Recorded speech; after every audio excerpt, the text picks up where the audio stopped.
Welcome to Kathy's Eclectic Garden. I'm Kathy and I garden in Zone 6A in Northwest Ohio.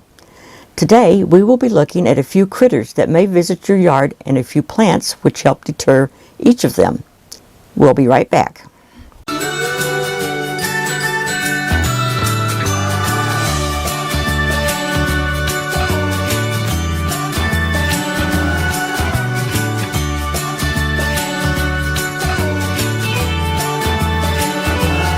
If you think about it, perhaps plants that are said to deter critters in your garden should be considered as the first line of defense.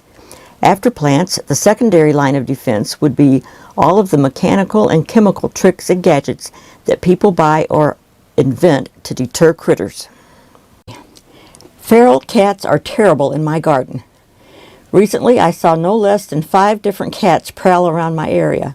Cats do help keep down a couple of unwanted critters in my garden, but they also go after the birds I like to see in my yard.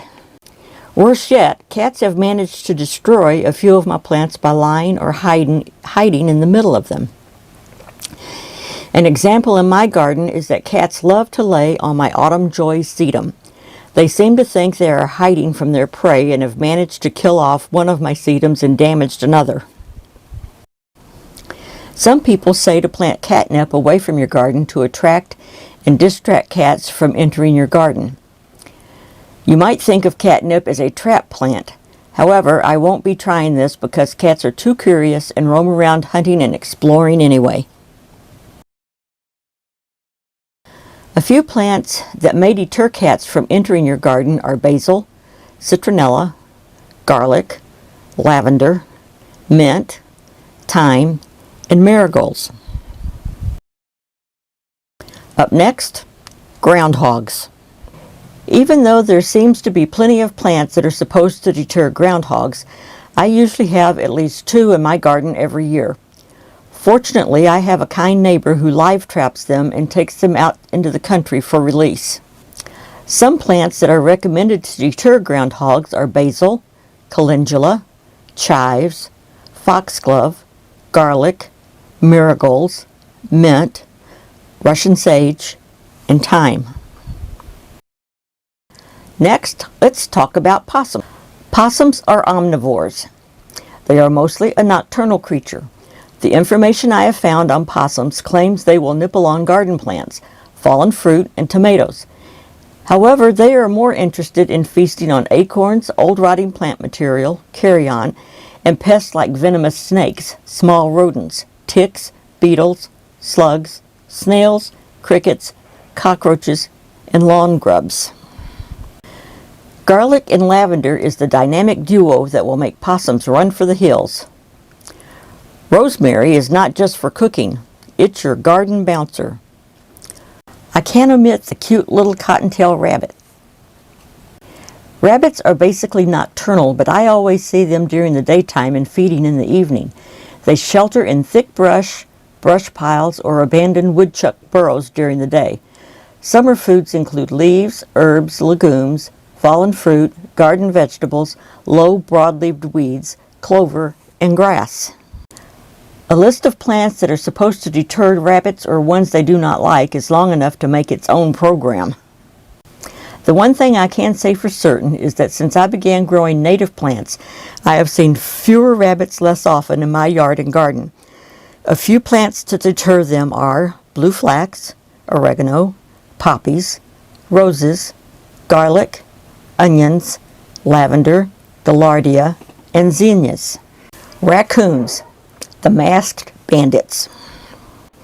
Raccoons are usually nocturnal and omnivorous. Common foods include fruits, plants, nuts, berries, insects, rodents, frogs, eggs, and crayfish. In urban environments, the raccoons often sift through garbage for food. So, in urban areas, raccoons are simply considered as pests. They dig up your soil bed, eat the fruits of your fruit-bearing plants, or just dig them off down to the root to find smaller critters living down there. Hot peppers, peppermint, garlic, onions, globe thistle, zucchini, squash, pumpkins, and roses, thorny or prickly plants, and lavender are claimed to be effective raccoon repellent plants. One last item to mention. There are many articles on the internet which state raccoons are susceptible to rabies. Because of this fact, I keep my distance from them. The bane of my existence. Squirrels. Anyone watching this program has probably had their own experiences with squirrels. They can be and are pesky and get into everything. They are intelligent, clever, and work out problems. Squirrel antics can be humorous and entertaining. Squirrels are curious, downright annoying, and last but not least, persistent. But one thing for sure, you will not get rid of them easily. Especially if you live east of the Mississippi River, you probably have one or both the eastern gray squirrel and the red fox squirrel. If you have black squirrels, they are actually eastern gray squirrels. Some resources state black squirrels, genetically speaking, appear to have morphed as a result of a faulty pigment gene. So how do you get rid of squirrels in your yard? You don't and probably won't. Plants that may deter squirrels are alliums such as onions, garlic, and Allium giganteum, geraniums, spearmint, and peppermint.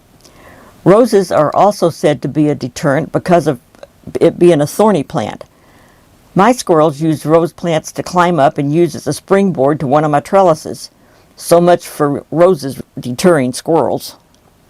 In summary, fighting the good fight against garden critters is an ongoing and never-ending battle.